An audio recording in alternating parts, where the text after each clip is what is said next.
If you've ever found yourself staring at rug listings, wondering whether a 5x7 will actually look right in your living room, or if you're about to buy something that clashes completely with your decor, you're not alone. Choosing the right area rug can feel surprisingly high stakes. Stick around for our guide to choosing the right area rug. Welcome to Home & Garden Review Nook. We share simple tips, honest reviews, and clever ideas to help you love your space more. Hit subscribe and stay tuned. The truth is, the right rug can tie a room together in a way that makes everything else make sense. The wrong one, it can make a space feel disjointed or unfinished, no matter how great your furniture or wall color might be. In this guide, we're breaking down how to choose the right area rug for every room in your home, covering size, shape, color, material, placement, and more. Whether you're decorating your first apartment or refreshing your current space, you'll leave with confidence, and probably a new wish list. Even if you have hardwood tile or even wall-to-wall carpet, an area rug adds visual interest and warmth. It also defines the layout of your space, especially helpful in open-concept homes. Area rugs can soften sound in echo-prone rooms, protect your floors from wear and tear, add color, pattern, and personality, and define zones within larger rooms. Personal note. When I moved into my last apartment, everything echoed until I added a big neutral area rug to the living room. The transformation was instant. It felt like a home instead of a cavern. Step 1. Choosing the right size. This is where most rug mistakes happen. It's easy to go too small, especially when buying online. A general rule: bigger is better. The right rug should help anchor your furniture and make the space feel cohesive. In the living room, your rug should fit under at least the front legs of your sofa and chairs. Ideally, you want one big enough that all furniture legs sit on top of it. But if you're working with a smaller rug, make sure the coffee table is fully on the rug and that it's at least wide enough to visually connect the furniture. Here's a tip. Leave 8 to 12 inches of exposed floor around the edge of the rug to create a natural visual frame. In the bedroom, the rug usually sits under the bed and extends on either side. It doesn't need to go all the way under the headboard, just far enough under to give your feet something soft to land on in the morning. General size guidelines. For a queen bed, consider a 6x9 rug or an 8x10 rug. For a king bed, go for an 8x10 rug or a 9x12 rug. And for a twin bed, a 5x8 rug placed under the lower half or next to the bed works well. Mistake I made once. I used a small rug that barely peeked out from the bed. It looked like a doormat. Go bigger, it's worth it. Dining room. Make sure your rug fits both your dining table and all chairs, even when they're pulled out. A good rule is to add at least 24 inches to each side of the table. For a round table, try a round rug for better proportions and flow. Hallways and kitchens. Use runners to soften long hallways or place a washable rug in front of the sink or stove. In kitchens and entryways, consider easy-to-clean materials that can stand up to high traffic. Choosing a rug color or pattern depends on what kind of vibe you want. The rug can either be a subtle foundation or a bold statement. Neutral rugs are ideal for colorful rooms or spaces where you want the rug to support the design instead of steal the show. Light tones make rooms feel larger and airier, while darker tones create warmth and coziness. Patterned rugs are great for hiding stains or adding visual interest. Geometric patterns are popular in modern spaces, while vintage or Persian-style patterns add depth and timeless appeal. Here's a tip. If your room is already busy with texture or color, go with a simpler rug. But if your furniture and walls are neutral, a bold rug can add life.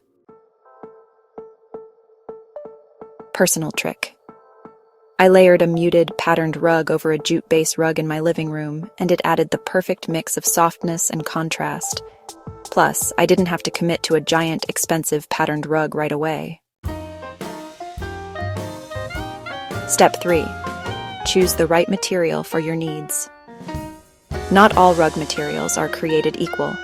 Think about foot traffic, kids, pets, and how much maintenance you're willing to do. Wool. Durable, soft, and naturally stain-resistant. Great for living rooms and bedrooms. Can be more expensive, but often worth the investment. Cotton rugs are lightweight, casual, and affordable. They work best in low-traffic areas or for layering. While they're easier to wash, they may wear out faster over time. Jute, sisal, or seagrass rugs are made from natural plant fibers, adding texture and a laid-back vibe to any space. These rugs are best suited for dry, low-traffic areas. They're super durable but can be a bit scratchy and hard underfoot.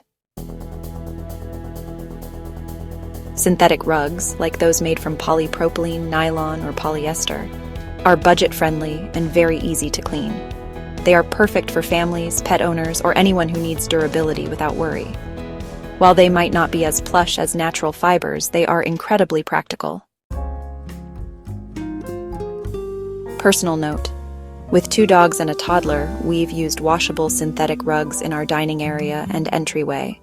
I've spilled coffee juice and spaghetti sauce on them, and they've lived to tell the tale. The texture of your rug affects both comfort and style.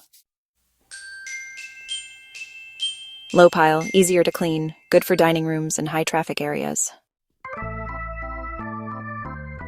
Medium pile rugs are soft and cozy, making them ideal for living rooms and bedrooms.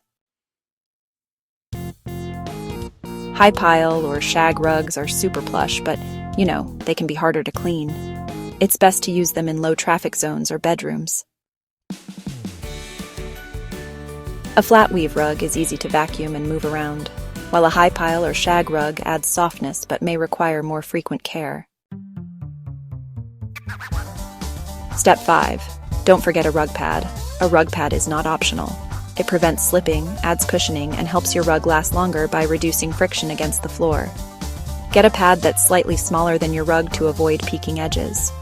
Some pads also help insulate and soundproof, a bonus if you're in an upstairs apartment or have wood floors. Step 6. Try layering for style and flexibility. Layering rugs is one of my favorite tricks to make a room feel collected and cozy.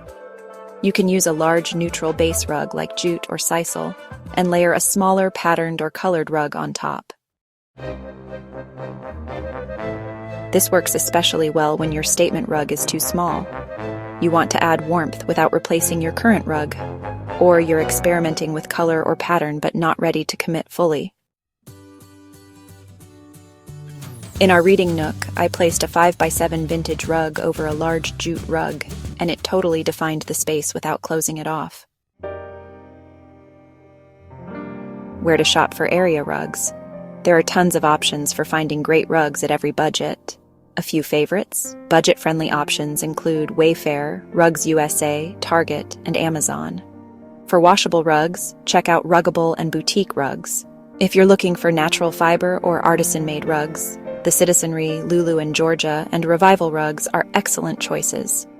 Check out the description of this video for links to some of these brands. And for thrifted or vintage finds, Etsy, local flea markets, and antique shops are wonderful places to explore. Before we wrap up, tomorrow we'll be reviewing the top 5 boho area rugs. Be sure to subscribe so you don't miss it.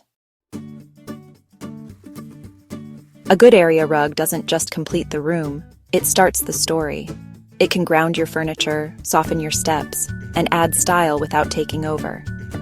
If you're unsure, start with a neutral base, or look for washable options you can swap out later. Trust your instincts and pick something that makes you feel at home. The perfect rug might not be perfect on paper, but if it works for your space and your style, that's what matters most. And if it turns out not quite right, roll it up, try it in another room, or layer it. Rugs are one of the easiest pieces to move around. and sometimes all it takes is a new spot to make it work. Thanks for watching.